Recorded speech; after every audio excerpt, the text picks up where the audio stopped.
Yeah, that's right. You've read the title, and it's true. I'm quitting card magic. Kind of. Let me explain. Okay, so it's not really clickbait, don't shoot. I will explain exactly what the title means for me, but today I want to talk about magic. I want to talk about the magic I perform. As a magician, I care about it, obviously, as all magicians should. You care about the tricks that you do. And if you take one look at my YouTube channel, you'll notice that the vast majority of the stuff I teach, the vast majority of the stuff I talk about, and everything on this channel, magic related, pretty much uses just one prop.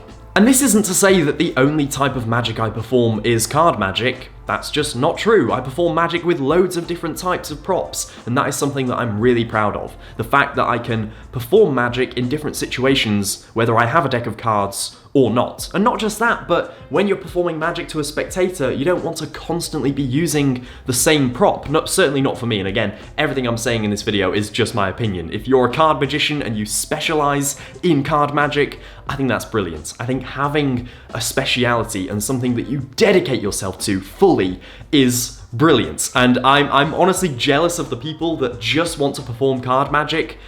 But for me, that's just not the sort of magic I want to perform. I want to use different sorts of props and give my spectator a visually varied performance. When I look at the vast majority of the magic that I know, most of it is card magic. And for a magician who wants to use lots of different props, I think I've been focusing too much on card magic. Sure, a deck of cards is a brilliant prop, and I'm not going to fully stop performing card magic, but I am quitting learning card magic. I don't want to learn too much more card magic. I feel like the stuff I perform, the stuff I know with a deck of cards, is enough to see me through. And I might return to it in the future, but for now, the sort of stuff I want to focus on, the sort of stuff I want to learn, is more of the other stuff. There is a whole world of props, and I don't want to be the person that limits myself to just one of those.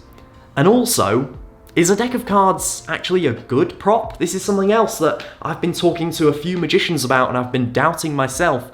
Is a deck of cards actually a prop that I want to use? Okay, this is where the video takes a bit of a deep turn for some magicians. They're going to start questioning everything, and I apologize for that. But I think this is a conversation that's worth having.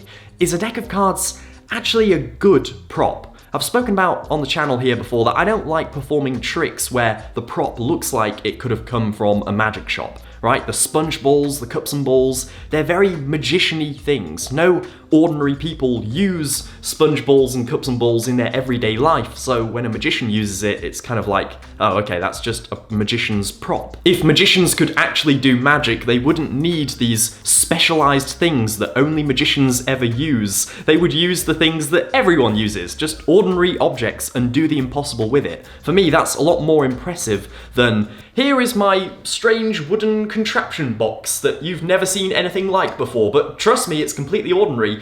For a spectator, they're just going to look at that and think, well, no it's not, it's clearly just a magical prop that does the trick for you. Even if it does actually require a lot of skill to perform that trick, if a spectator looks at it and thinks that it could just be the prop, then that's not a trick I want to perform. I want to perform a trick where I'm using an object that they are so familiar with, where I'm using something just so ordinary like a phone or a wallet or a watch or even a coin. A coin is great. Everyone knows what a coin is, and then you do something impossible with it. That blows their minds. And sure, you could count a deck of cards as an ordinary object, and I think a lot of people do. A deck of cards is something that loads of people are familiar with. But in this day and age, I think playing cards are very, very strongly associated with magicians. Not to say that they just are associated with magicians. Obviously, people play card games and use playing cards, and it's something that nearly every household probably has one of, at least. In the past, at a magic gig, I've taken out a deck of cards, and before I've even had a chance to take them out the box, I've had a spectator ask, is that a trick deck? Is that a long and short deck or a tapered deck? You know, spectators aren't stupid. Secrets are more out there nowadays, and spectators might be aware of some of those. And so we need to understand that some spectators will purely see a deck of cards as a magician's prop. I'm currently not of this opinion. I do think that a deck of cards is an ordinary object that is still impressive to perform with. But it's worth thinking about that some spectators might see it as a magic prop, and yeah, it's worth knowing. But the point of this video was essentially to say that I'm gonna be quitting card magic for a little bit. I'm not gonna learn any card magic, not indefinitely, but for a good amount of time. I want to go away and perform magic and learn magic and mentalism with the whole world of items that are available, and not just limit myself to a deck of cards. So there we go, that is it for this video. If you did enjoy it, make sure to drop a like on the video on your way out, and you can subscribe as well if you enjoyed this and you want to see more videos like it here on the channel. I talk about magic, react to it, teach it, anything to do with magic, so if that sounds like fun, make sure to subscribe and stick around. And I also run a membership for magicians that starts at just $5, and it's called The Magician Club. Now you're probably thinking, for $5, it can't be that good, right? What do you actually get for $5? Is it a single trick or a couple of downloads to get you started? No.